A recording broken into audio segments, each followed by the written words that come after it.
नमस्कार दोस्तों, कलयुग के चमत्कार संतों की वाणी में आप सबका स्वागत है। दोस्तों, इस बार 2024 में सूर्य षष्ठी व्रत, जिसे कि हम छठ पूजा किया भी कहते हैं, और षष्ठी व्रत सूर्य देव भगवान को जो समर्पित होता है, ये व्रत 7 नवंबर को रखा जाएगा। इस तिथि की शुरुआत 7 नवंबर को सुबह 12:41 पर हो रही है और इसकी समाप्ति 8 नवंबर को सुबह 12:48 पर होगी।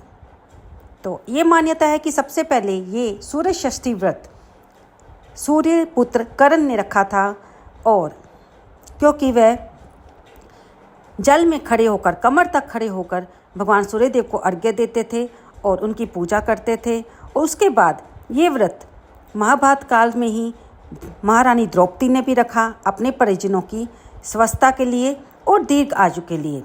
और इसके बाद ये मान्यता है कि बाद में कलयुग में प्रियव्रत नाम का एक राजा था, जिसकी मालिनी नाम की पत्नी थी। उनके कोई संतान नहीं थी, तो उन्होंने भी ये व्रत रखा था। कहने का अभिप्राय ये है कि सूर्य भगवान की पूजा और उनका व्रत रखने से और उनको अर्घ्य देने से, क्योंकि ये व्रत कार्तिक मास के पावन महीने में आता है, सूर्य षष्ठी व्रत यानी कि कार्तिक की षष्ठी तिथि को ये रखा जाता है। ये दीर्घायु प्रदान करता है, आरोग्यता प्रदान करता है और संतान की प्राप्ति के लिए भी ये व्रत अति पुण्यदायी होता है। तो ये व्रत की कथा हम आगे भी आपको बता रहे हैं, आप इसे अवश्य सुनें। और वीडियो जरा सी भी अच्छी लगे तो इसे लाइक करना ना भूलें। हमने भैया दूज का त्यौहार मना लिया, उसके बाद आता है सूर्य षष्ठी व्रत, जो कि कार्तिक मास की शुक्ला षष्ठी को मनाया जाता है। इस दिन भगवान सूर्य देव की पूजा की जाती है। इसे करने वाली स्त्रियां धन धान्य, पति पुत्र तथा पुत्र समृद्धि से परिपूर्ण तथा संतुष्ट रहती हैं। चर्म रोग और आंख की बीमारी से भी छुटकारा मिल जाता है। पूजन तथा अर्घ्य दान देते हुए सूर्य किरण अवश्य देखनी चाहिए। पूजन विधि में फल, पकवान, मिष्ठान आदि का महत्व है। इस बारे में जो कथा आती है वह इस प्रकार है। प्राचीन समय में बिंदुसर तीर्थ में महिपाल नाम का एक वणिक रहता था। वह धर्म कर्म देवता विरोधी था। एक बार उसने सूर्य भगवान की प्रतिमा के सामने मल मूत्र त्याग दिया, जिसके परिणाम उसकी दोनों आंखें जाती रही।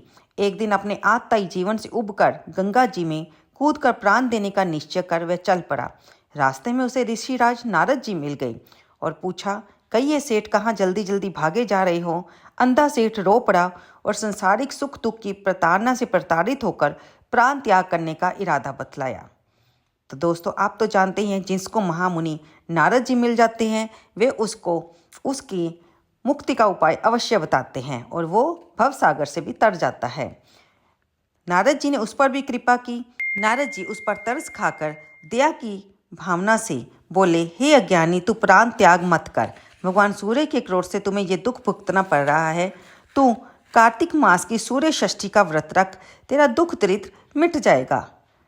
जब वणिक ने ऐसा सुना तो उसने प्राण त्याग करने का निश्चय किया और सूर्य षष्ठी का कार्तिक मास में पड़ने वाला व्रत किया। भगवान सूर्य देव की उपासना की, उनका विधि पूर्वक पूजन किया और ब्राह्मण की कृपा से, ब्राह्मण की सहायता से उसने उस व्रत का पालन भी किया, जिससे उसका सभी दुख रोग, जो कि बीमारी रूपी उसकी आंखें एक दारुण दुख के रूप में भगवान सूर्य का अपमान करने से जाती गई थी, उसे वापस अपनी नेत्र दृष्टि प्राप्त हुई और उसको सुख की प्राप्ति हुई।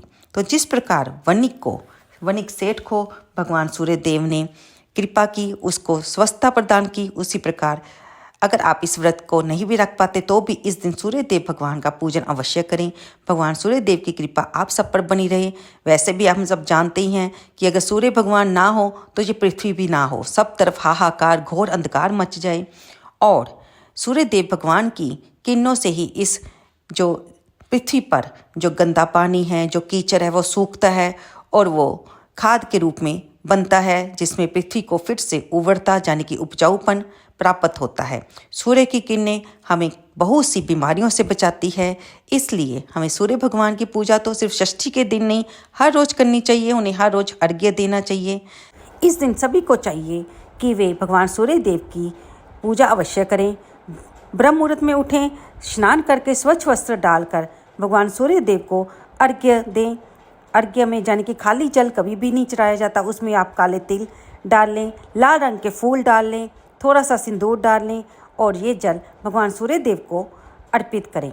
उन्हें एक तरह से आप केसर के भी छींटे दे सकते हैं और अपनी जगह पर खड़े होकर 3 बार घूमकर गायत्री मंत्र पढ़ते हुए सूर्य देव को मानसिक रूप से प्रणाम करते हुए परिक्रमा करें, क्योंकि हम जिन ग्रहों की परिक्रमा नहीं कर सकते उनके लिए हम मन से ही प्रणाम करते हुए अपनी जगह पर खड़े खड़े घूमकर भी उनकी परिक्रमा को ले सकते हैं।